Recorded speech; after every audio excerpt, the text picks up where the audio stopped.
کل اتفاق سے ایک صاحب نے سوال کیا، ایک پڑھا لکھا اہل سنت کا نوجوان، اس نے یہی سوال کیا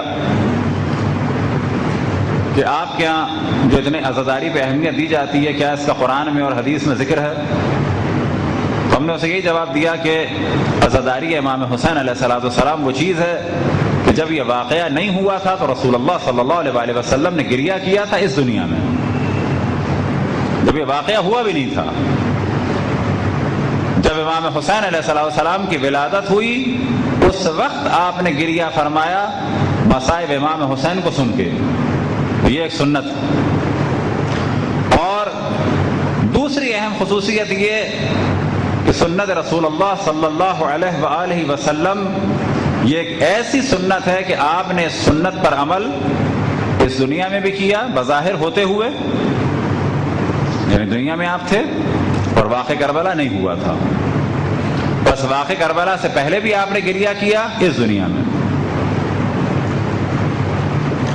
اور جب واقع کربلا ہوا تو روایت مشہور ہے شیعہ اور سنی کے درمیان کہ حضرت ام سلمہ سلام اللہ علیہا نے خواب میں دیکھا عصر عاشور کہ رسول اللہ صلی اللہ علیہ وسلم گریہ فرما رہے ہیں، بال بکھرے ہوئے اور سر میں خاک ہے۔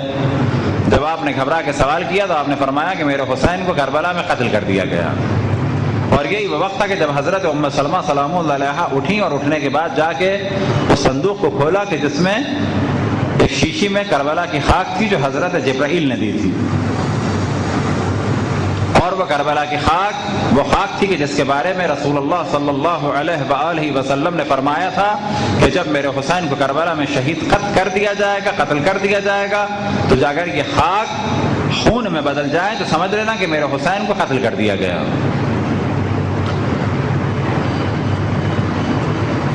تو نتیجہ یہ نکلا کہ امام حسین کے مصائب پر رسول اللہ صلی اللہ علیہ وسلم نے واقع کربلا ہونے سے پہلے گریہ کیا اس دنیا میں،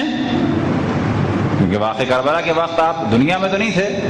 اور واقع کربلا کے وقت آپ نے گریہ کیا اس عالم میں،